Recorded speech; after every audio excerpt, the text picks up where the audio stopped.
Hello guys, welcome to Throne Academy. நம்ம இன்றைக்கி இந்த வீடியோ பதிவில் மே 8க்கான நடப்பு நிகழ்வுகள் தான் பார்க்க போகிறோம். பாருங்கள், மக்களவை 3ஆம் கட்ட தேர்தல் முடிஞ்சிருக்கு. கிட்டத்தட்ட 93 தொகுதிகளில் 64% வாக்குப்பதிவுகள் முடிஞ்சிருக்குன்னு சொல்லியிருக்காங்க. ஸோ 3 கட்ட மக்களவை தேர்தலும் முடிஞ்சிச்சுன்றது ஞாபகம் வச்சுக்க போதுமானது.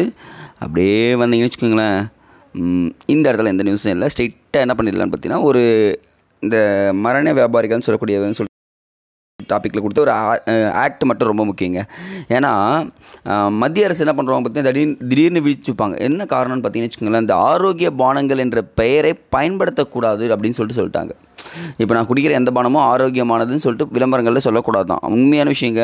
ஏன்னா இந்த ஹார்லிக்ஸ், போன்விட்டா அதெல்லாம் இருக்குது பார்த்தீங்களா, ஒரு குறிப்பிட்ட காலத்தில் ஆரோக்கிய பானங்கள் என்ற பெயரில் சந்தைப்படுத்திட்டாங்க. அப்போது இந்த இடத்துல என்ன பண்ணிட்டாங்க பார்த்தீங்கன்னா, இந்த மாதிரி பண்ணக்கூடாதுன்னு சொல்லிட்டு தடை செஞ்சுருக்காங்க. எந்த சட்டம் பார்த்தீங்கன்னா, நோட் பண்ணுங்கள், 2006ஆம் ஆண்டு உணவுப் பொருட்கள் தர நிர்ணய சட்டத்தின்படி எந்த பானத்தையும் ஆரோக்கிய பானம் என்று தெரிவிக்க முடியாது என்று தெளிவுபடுத்தி இருக்கிறது. அப்போது உணவுப் பொருட்கள் தர நிர்ணய சட்டம் எப்போ 2006 அப்படின்றத நோட் பண்ணால் போதுமானது, வேறு எதுவும் தேவையில்லை. பட் ஆனால் தெரிஞ்சுக்கங்க, நீங்கள் எந்த சேல் பண்ணாலும் இது ஆரோக்கியமானது அப்படின்னு சொல்லிட்டு விளம்பரப்படுத்தக்கூடாதுன்றது தெளிவாக இருக்காங்க. இன்றைக்கான குரல் பாருங்கள், அஞ்சுவது அஞ்சாமை பேதமை, அஞ்சுவது அஞ்சல் அறிவார் தொழில் அப்படின்னு இருக்காங்க. அப்படின்னா என்னென்னா, அஞ்சத்தக்கதை கண்டு அஞ்சாமல் இருப்பது அறியாமைன்னு சொல்லியிருக்காருங்க. உண்மையாக வரக்கூடிய பயத்தை பார்த்து ஐயோ எனக்கு பயம்லாம் கிடையாதுன்னு சொல்லிட்டு இருக்குது, அது அறியாமை.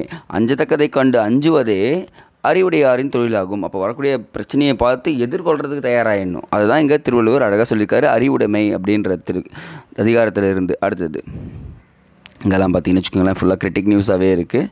ஸோ இதெல்லாம் ஸ்கிப் பண்ணிக்கலாம். நமக்கு ஒரு அப்பாயின்மெண்ட் வந்திருக்கு. மீன் என்னென்னா, உலகத்துக்கே தெரியக்கூடிய ஒரு விஷயம், 5வது முறையாக அரியணைன்னு சொல்லியிருக்காரு. ரஷ்ய தலைநகர் மாஸ்கோவில் அதிபர் மாளிகையில் விளாடிமிர் புதின் பதவியேற்றிருக்கார். கிட்டத்தட்ட 5வது முறைங்க.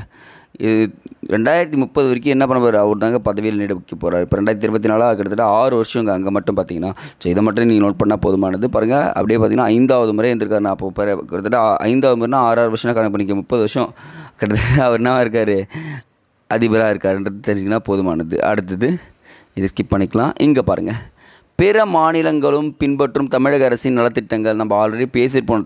உண்மையாகவே தமிழ்நாடு கவர்மெண்ட் நல்ல திட்டங்களை கொண்டு வந்திருக்காங்க. இதில் முக்கியமான திட்டங்கள் மட்டும் நோட் பண்ணிகிட்டே வாங்க. ஆல்ரெடி நீங்கள் படிச்சிருப்பீங்க, ரீகால் மட்டும் பண்ணிக்கிறீங்களா? அது மட்டும் இந்த புதுமை பெண் திட்டம், மகளிருக்கு உரிமை திட்டம், அப்புறம் வந்து பார்த்திங்கன்னா மக்களை தேடி மருத்துவம், இன்னுயிர் காப்போம், நம்மை காக்கும் 48, அப்படி அதுக்கப்புறம் கர்ப்பிணி பெண்களுக்கு சுகாதார குறியீடுகள், தமிழ்நாடு முதலிடத்தில் இருப்பது.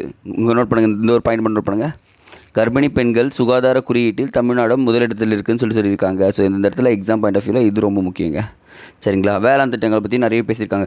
இதை தொடர்ந்து என்ன பண்ணிட்டாங்கன்னா, இந்த காலை உணவு திட்டத்தை தெலுங்கானா மாநிலத்திலும் செயல்படுத்தப்படும் சொல்லிட்டாங்க.